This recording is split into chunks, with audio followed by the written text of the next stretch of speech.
Raj B Shetty ಅವರಂದರೆ ಅಲ್ಲೊಂದು creativity ಇರುತ್ತೆ, uniqueness ಅನ್ನೋವಂಥದ್ದು ಖಂಡಿತವಾಗ್ಲೂ ಇದ್ದೇ ಇರುತ್ತೆ. ಬಹಳ ದಿನಗಳ ನಂತರ ರಾಜ್ ಬಿ ಶೆಟ್ಟಿ ಅವರು ಯೂನಿಕ್ ಆಗಿ ಕಾಣಿಸ್ಕೊಂಡಿದ್ದಾರೆ. ಸರ್ ಹೇಗಿದ್ದೀರಾ? How is life going on? Life is smooth, life is good, I am happy. ನೀವು ಹೇಗಿದ್ದೀರಾ? ಆರಾಮ್. ರೂಪಾಂತರ ಸಿನಿಮಾ ಒಂದು ಕ್ಯಾಚಿ ಟೈಟಲ್ ಅಂತಲೇ ಹೇಳ್ಬೋದು. ಆಗಲೇ ಹೇಳಿದೆ, ನೀವು ಏನೇ ಸಿನಿಮಾ ಮಾಡಿದ್ರೂ ಆ ವಿಭಿನ್ನತೆ ಅನ್ನುವಂಥದ್ದು ಅಲ್ಲಿ ಇದ್ದೇ ಇರುತ್ತೆ. ಆ ಪಾತ್ರಗಳು ನಿಮ್ಮನ್ನು ಹುಡ್ಕೊಂಡು ಬರುತ್ತಾ ಅಥವಾ ವಿಭಿನ್ನತೆ ನೀವು ಹುಡ್ಕೊಂಡು ಹೋಗ್ತೀರಾ? ನೋಡಿ, ಮುಖ ಈ ರೀತಿ ಇರಬೇಕಾದ್ರೆ ವಿಭಿನ್ನವಾದ ಪಾತ್ರಗಳು ಮಾತ್ರ ಸಿಗೋಕ್ಕೆ ಸಾಧ್ಯ. ಇಲ್ಲ ಅಂದರೆ ಯಾವುದು ಎಕ್ಸೈಟ್ ಆಗುತ್ತೆ, ಯಾವುದು ಖುಷಿ ಕೊಡುತ್ತೆ, ಅದು ಒಬ್ಬೊಬ್ಬರಿಗೆ ಒಂದೊಂದು ವಿಷಯ ಆಗಿರುತ್ತೆ. ನನಗೆ ಈ ರೀತಿಯ ಹೊಸ ಕಥೆಗಳು, ಹೊಸ ವಿಷಯಗಳು ನನಗೆ ತುಂಬ ಎಕ್ಸೈಟ್ ಮಾಡುತ್ತೆ. ಆ ಕಾರಣದಿಂದಾಗಿ ಐ ಥಿಂಕ್ ಒಳ್ಳೊಳ್ಳೆ ಪಾತ್ರಗಳು ದೇವ್ರ ದೇವದಲ್ಲಿ ಬರ್ತಾ ಇದೆ, ಮುಂದೆ ಕೂಡ ಬರುತ್ತೆ ಅಂತ ಅನ್ಕೋತೀನಿ. ಬಟ್ ರೂಪಾಂತರ ನಾನು ಇಷ್ಟಪಡುವಂಥ ಒಂದು ಒಳ್ಳೆಯ ಸಿನಿಮಾ. ಫಾರ್ಚುನೇಟ್ಲಿ ಜನಗಳಿಗೆ ಕೂಡ ಅಷ್ಟೇ ಇಷ್ಟ ಆಗುತ್ತೆ ಅಂತ ನಾನು ಭಾವಿಸ್ತೀನಿ. ನಿಮ್ಮ ನಿರ್ದೇಶನದಲ್ಲಿ ಎಕ್ಸ್ಪೆಕ್ಟ್ ಮಾಡ್ತಾ ಇದ್ದಾರೆ ತುಂಬ ಜನ ಈಗಾಗಲೇ ಬರಬೇಕು ಸಿನಿಮಾ ಅನ್ನುವಂಥದ್ದು. ಸಿನಿಮಾಗಳನ್ನು ನೀವು ಮಾಡ್ತಿದ್ರು ನಿಮ್ಮ ಡೈರೆಕ್ಷನ್ ತುಂಬ ಎಕ್ಸ್ಪೆಕ್ಟೇಷನ್ ಇರುವಂಥದ್ದು ಯಾವಾಗ ಬರ್ಬೋದು? ತುಂಬ ಟೈಮ್ ಇದೆ, ಹೌದು. ಯಾಕಂದರೆ ನಾನೀಗ ಬೇರೆ ಬೇರೆ ಸಿನಿಮಾಗಳಿಗೆ ಕಮಿಟ್ ಆಗಿದ್ದೀನಿ.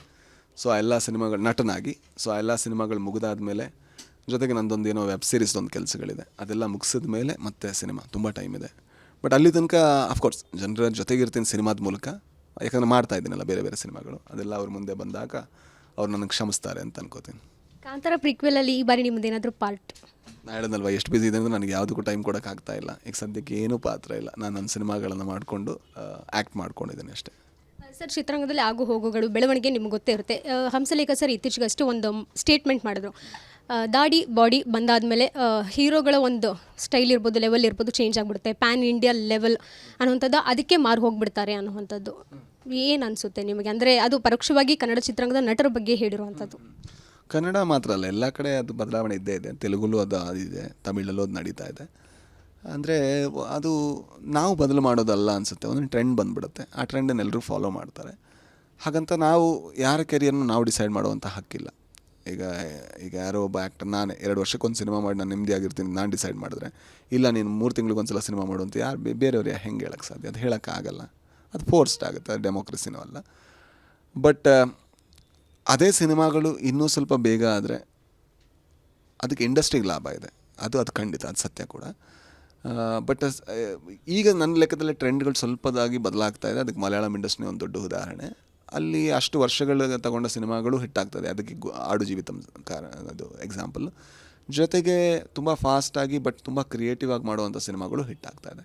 ಸೊ ನಾವು ತುಂಬ ಕಲಿಯೋದಕ್ಕಿದೆ. ಆ್ಯಂಡ್ ನಾವು ಒಂದು ಕೊಲ್ಯಾಬ್ರೇಟಿವ್ ಆಗಿ ನಾವು ಎಲ್ಲರೂ ಜೊತೆಗೂಡಿ ಒಳ್ಳೊಳ್ಳೆ ಸಿನಿಮಾಗಳನ್ನು ಬರೆದು, ಒಳ್ಳೊಳ್ಳೆ ಸಿನಿಮಾಗಳನ್ನು ಡೈರೆಕ್ಟ್ ಮಾಡಿ ಪ್ರೆಸೆಂಟ್ ಮಾಡುವಂಥ ಅಗತ್ಯ ಇದೆ. ಅದು ಮಾಡಿದ್ರೆ ಇಂಡಸ್ಟ್ರಿ ಬದಲಾಗುತ್ತೆ ಅಂತ ಅನ್ಸುತ್ತೆ ನನಗೆ. ಸೆಂಟ್ರಲ್ ಬಡ್ಜೆಟ್ ಈ ಬಾರಿ ನಡೀತಿರುವಂಥದ್ದು, ಕನ್ನಡ ಚಿತ್ರರಂಗದ ಪರವಾಗಿ ಏನೇನೆಲ್ಲ ಬೇಡಿಕೆಗಳನ್ನು ನೀವು ಕೇಳಬೇಕು ಅಂದ್ಕೊಂಡಿದ್ದೀರಾ? ಅಟ್ಲೀಸ್ಟ್ ನಿಮ್ಮ ಒಂದು ಮನವಿ. ಒಂದು ಅಂದರೆ ಅಂಥ ದೊಡ್ಡದೇನಿಲ್ಲ, ನಾವೆಲ್ಲದಕ್ಕೂ ಕೂಡ ಈಗ ಚೆನ್ನೈಗೋ ಅಥವಾ ಬೇರೆ ಜಾಗಕ್ಕೋ ಹೋಗಬೇಕಾದಂಥ ಪರಿಸ್ಥಿತಿಲಿದ್ದೀವಿ. ಆ್ಯಂಡ್ ಒಂದು ಒಳ್ಳೆ ಸ್ಟುಡಿಯೋ ಸೆಟಪ್ಪು, ಆ ಥರದ ಸಣ್ಣ ಸಣ್ಣ ವಿಷಯಗಳು ಮಾತ್ರ.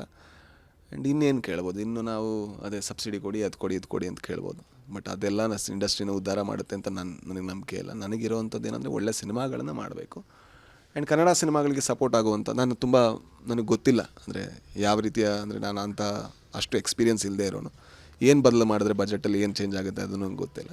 ಹಾಗಾಗಿ ಅದ್ರ ಬಗ್ಗೆ ಮಾತಾಡೋದಕ್ಕೆ ನನಗೆ ಯೋಗ್ಯತೆ ಇಲ್ಲ ಅನಿಸುತ್ತೆ. ಬಟ್ ಒಳ್ಳೆ ಸಿನಿಮಾದಕ್ಕೆ ಅಂದರೆ ಒಳ್ಳೆ ಇನ್ಸ್ಟಿಟ್ಯೂಟ್ ಬೇಕಾಗ್ಬೋದು. ಮೇ ಬಿ ಇಲ್ಲೊಂದು ತುಂಬ ಒಳ್ಳೆ ಗೌರ್ಮೆಂಟ್ ಇನ್ಸ್ಟಿಟ್ಯೂಟ್, ಒಳ್ಳೆ ಆ್ಯಕ್ಟರ್ಗಳ ಟ್ರೈನಿಂಗ್, ಡೈರೆಕ್ಟರ್ಗಳ ಟ್ರೈನಿಂಗ್, ಅದರಲ್ಲಿ ತುಂಬ ಒಳ್ಳೆ ಎಕ್ವಿಪ್ಮೆಂಟ್ಗಳು, ಅದೆಲ್ಲ ಸಿಕ್ಕಿದ್ರೆ ನಮಗೆ ಹೆಲ್ಪ್ ಆಗ್ಬೋದು ಅಂತ ಅನಿಸುತ್ತೆ. ಸಿನಿಮಾಗಳ ಹಿಟ್ ಫ್ಲಾಪ್ ನೀವು ಯಾವ ರೀತಿ ತೊಗೊಳ್ತೀರಾ ಪರ್ಸ್ನಲಾಗಿ ನಿಮ್ಮ ಲೈಫಲ್ಲಿ? ಎಕ್ಸಾಂಪಲ್, ನನ್ನ ಲೆಕ್ಕದಲ್ಲಿ ಸ್ವಾತಿ ಫ್ಲಾಪ್ ಅಲ್ಲ, ಥಿಯೇಟ್ರಲ್ಲಿ ದುಡ್ಡು ಮಾಡಿಲ್ಲ ಅಂದರೂ ಕೂಡ. ಯಾಕಂದರೆ ಆ ಸಿನಿಮಾದ ಇಂಟೆನ್ಷನ್ನೇ ಅದಿತ್ತು. ಟೋಬಿ ಫ್ಲಾಪ್, ಯಾಕಂದರೆ ಟೋಬಿ ಕಮರ್ಷಿಯಲಿ ಮಾಡಿದಂಥ ಸಿನಿಮಾ. ಸೊ ಹೀಗೆ ಹಿಟ್ ಮತ್ತು ಫ್ಲಾಪ್ ಯಾವತ್ತೂ ಕೂಡ ಸಿನಿಮಾದ ಇಂಟೆನ್ಷನ್ ಮೇಲೆ ಡಿಸೈಡ್ ಆಗುತ್ತೆ. ಸಿನಿಮಾ ಯಾವ ಪರ್ಪಸ್ಗೆ ಮಾಡಿದ್ದು ಅಂತ. ಈಗ ಒಂದು ಕಮರ್ಷಿಯಲ್ ಜನಗಳನ್ನು ಆಕರ್ಷಿಸಬೇಕು ಅನ್ನುವಂಥ ಸಿನಿಮಾ 10 ರೂಪಾಯಿ ಹಾಕಿ 9 ರೂಪಾಯಿ ಮಾಡಿದ್ರೆ ಅದು ಫ್ಲಾಪೇ. ಬಟ್ ಇಲ್ಲ, ಇದು ಜನಗಳಿಗೆ ತುಂಬ ತಾಕಬೇಕು, ದುಡ್ಡು ಮಾಡಿಲ್ಲ ಅಂದರೂ ಪರವಾಗಿಲ್ಲ ಅಂದರೆ ಅದು 10 ರೂಪಾಯಲ್ಲಿ ಮಾಡಿದ್ದು 1 ರೂಪಾಯಿ ಮಾಡಿದ್ರು ಅದು ಸಕ್ಸಸ್ಸೇ, ಜನಗಳಿಗೆ ತಾಕಿದ್ರೆ. I think that is the difference ಅಂತ ಅನಿಸುತ್ತೆ. ಸಿನಿಮಾದ ಸಕ್ಸಸ್ ಮತ್ತು ಫೇಲ್ಯೂರ್ ದುಡ್ಡು ಮಾತ್ರ ಅಲ್ಲ, ದುಡ್ಡು ಒಂದು ವಿಚಾರ, ಅದನ್ನು ಬಿಟ್ಟು ಕೂಡ ಹಲವಾರು ವಿಚಾರಗಳಿದೆ. ಬಟ್ ಸೋಲಿಂದ ಕಲಿಯುವಷ್ಟು ನೀವು ಯಾವತ್ತೂ ಕೂಡ ಗೆಲುವಿಂದ ಕಲಿಯೋಕ್ಕಾಗಲ್ಲ.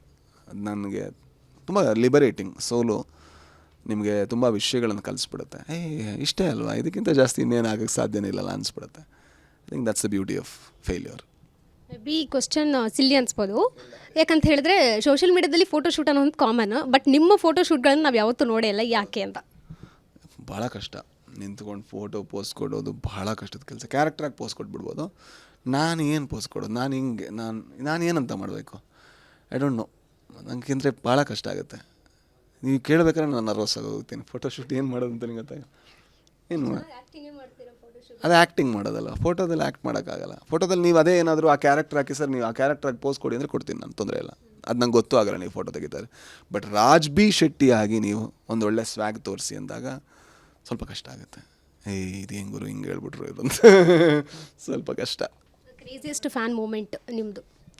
ಆ ಥರದ್ದೇನಿಲ್ಲ. But there is a lot of love that I receive which ಅದ್ರ ಬಗ್ಗೆ ನನಗೆ ತುಂಬ ಲಕ್ಕಿ ಅನಿಸುತ್ತೆ. ನಾವು ಏನು ಮಾಡಿರೋದು 3 ಮತ್ತೊಂದು ಸಿನಿಮಾ. ಬಟ್ ಆದರೆ ಜನಗಳು ತೋರಿಸುವಂಥ ಪ್ರೀತಿ, ಕ್ರೇಜಿಯೆಸ್ಟ್ ಫ್ಯಾನ್ ಮೂಮೆಂಟ್ ಆ ಥರ ಏನಿಲ್ಲ. But love it self is so very crazy. ಅಂದರೆ ತುಂಬ ಇಂಟೆನ್ಸ್ ಅನ್ನೋದಕ್ಕಿಂತ ತುಂಬ ವಾಮ್. ಎಷ್ಟು ಖುಷಿ ಆಗುತ್ತೆ. ಅಯ್ಯೋ ದೇವರೇ, ಅಯ್ಯೋ ಇಂಥವರೆಲ್ಲ ಯಾಕೆ ನಮ್ಮನ್ನು ಯಾಕೆ ಇಷ್ಟು ಇದು ಮಾಡ್ತಾರೆ, ನಾವು ಮಾಡಿರೋ ಸಿನಿಮಾ ಅದು ನಮಗೋಸ್ಕರ. ಬಟ್ ಅದು ಲವ್ ಇಸ್ ಬ್ಯೂಟಿಫುಲ್. ಗಡ್ಡನ ಮೇಲೆ ಏನಾದರೂ ಎಕ್ಸ್ಪೆರಿಮೆಂಟ್ ಮಾಡ್ಬೇಕು ಅನ್ಕೊಂಡಿದ್ದೀರಾ ಸರ್ ಮುಂದಿನ ದಿನಗಳಲ್ಲಿ?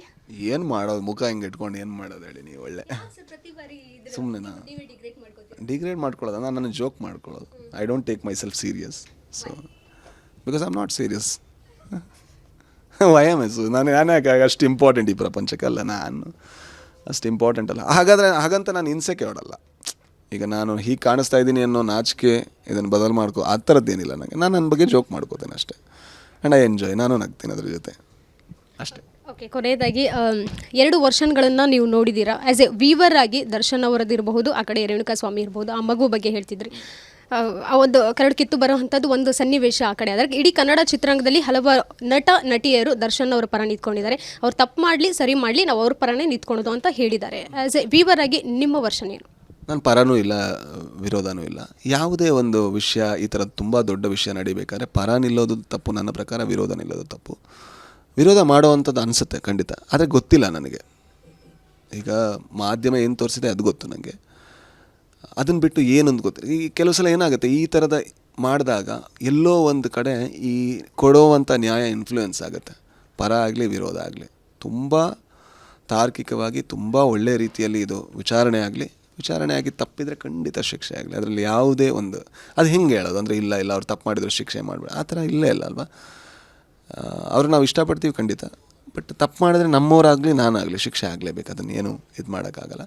ಒಂದು ವೇಳೆ ತಪ್ಪಿಲ್ಲ ಅಂದರೂ ಕೂಡ ಈಗ ನಡೀತಾ ಇರುವಂಥ ಶಿಕ್ಷೆ ಅವರಿಗೆ ಅದು ಅವ್ರನ್ನ ತುಂಬ ಬದಲು ಮಾಡುತ್ತೆ ಅಂತ ನನಗೆ ಹೋಪಿದೆ. ಯಾಕಂದರೆ ಆ ಒಂದು ಒಬ್ಬಂಟಿ ಜೀವನದಲ್ಲಿ ಇದೆಲ್ಲ ಕ್ವಶನ್ಗಳು ಬರುತ್ತೆ. ಯಾಕೆ ಹೀಗಾಯಿತು, ನಾನು ಯಾಕೆ ಇದೆಲ್ಲ ಸಂಘಕ್ಕೆ ಸೇರಿದೆ, ಯಾಕೆ ಹಿಂಗಾಗೋಯ್ತು ಅಂತ ಬಂದಾಗ ಆ ನೋವು ಅವರನ್ನು ಬದಲು ಮಾಡುತ್ತೆ ಅಂತ ಅನಿಸುತ್ತೆ. ಅವ್ರ ಸಿಟ್ಟು ಕಮ್ಮಿ ಮಾಡುತ್ತೆ ಅಂತ ಅನಿಸುತ್ತೆ ಒಂದು ವೇಳೆ ಈ ಥರದ್ದೆಲ್ಲ ಆಗಿದ್ರೆ ಅವ್ರ ಕೈಯಿಂದ. ಬಟ್ ಏನೇ ಆಗಲಿ ಇಂಡಸ್ಟ್ರಿಗೆ ಒಳ್ಳೆಯದಾಗಲಿ. ಆ್ಯಂಡ್ ರೇಣುಕಾ ಸ್ವಾಮಿ ಅವ್ರ ಕುಟುಂಬಕ್ಕೆ ಈ ನೋವನ್ನು ತಡ್ಕೊಳ್ಳುವಂಥ ಶಕ್ತಿ ಸಿಗಲಿ. ನಿಮ್ಮ ವೈಯಕ್ತಿಕ ಜೀವನದಲ್ಲಿ ದುಡ್ಡು, ಸಮಯ ಹಾಗೂ ವಯಸ್ಸು ಏನು ಪಾಠ ಕಲಿಸಿದೆ? ದುಡ್ಡು, ಸಮಯ, ವಯಸ್ಸು ಏನು ಪಾಠ ಕಲಿಸಿದೆ ಏನು ಅಂದರೆ ತುಂಬ ಈ ಥರದ್ದೆಲ್ಲ ಒಂದೇ ಸಲ ಅಲ್ಲಿಂದ ಫಿಲಾಸಫಿಗೆ ಬಂದುಬಿಟ್ರೆ ನೀವು ಕಷ್ಟ ಆಗಿಬಿಡುತ್ತೆ. ದುಡ್ಡು ನನಗೇನು ಪಾಠ ಕಲಿಸಿಲ್ಲ. ದುಡ್ಡು ನನಗೆ, ನಾನು 3,500 ದುಡಿಬೇಕಾದರೂ ನಾನು ಹೀಗೆ ಇದ್ದೆ ಫಸ್ಟ್ ಟೈಮ್. ಆ್ಯಂಡ್ ನಾನು ತುಂಬ ದುಡ್ಡು ನೋಡಿದಾಗಲೂ ಇದ್ದೆ ಆ್ಯಂಡ್ ತುಂಬ ಸಾಲ ಮಾಡಿದಾಗಲೂ ಹೀಗೆ ಇದ್ದೀನಿ. ಹಾಗಾಗಿ ದುಡ್ಡು ನನ್ನನ್ನು ಬದಲು ಮಾಡಲ್ಲ, ಏನು ಚೇಂಜ್ ಆಗಲ್ಲ ನನ್ನಲ್ಲಿ, ಇನ್ನೂ ತುಂಬ ಗಾಢವಾಗಿ ಅರ್ಥ ಆಗಿದೆ. ವಯಸ್ಸು ಏನು ಕಲಿಸಿದೆ, ನಾನು ಆ್ಯಕ್ಚುಲಿ ಯಂಗ್ ಆಗ್ತಾಯಿದ್ದೀನಿ. ನಾನೊಂದು 19 ವರ್ಷ ಇದ್ದಾಗ ತುಂಬ ಸ್ಟಬ್ಬನ್ ಇದೆ ಇಲ್ಲಿ. ಒಂದು 60 ವರ್ಷದ ಅಜ್ಜನ ಥರ ಇದೇ ಸರಿ ಇದೇ ತಪ್ಪು ಅಂತ. ಈಗ ಹಾಗಿಲ್ಲ, ಈಗ ಯಂಗ್ ಆಗ್ತಾಯಿದ್ದೀನಿ, ಹೆಂಗೆಂಗೋ ಆಗ್ತಾಯಿದ್ದೀನಿ. ಮತ್ತೇನು ಕೇಳಿದ್ರಿ ನೀವು? ಸಮಯ ಏನು ಕಲಿಸುತ್ತೆ, ಸಮಯ ಏನು ಕಲಿಸುತ್ತೆ ಹೇಳಿ, ಗೊತ್ತಿಲ್ಲ. ಕಷ್ಟದ ಪ್ರಶ್ನೆ ಎಲ್ಲ ಕೇಳಬೇಡಿ ನೀವು.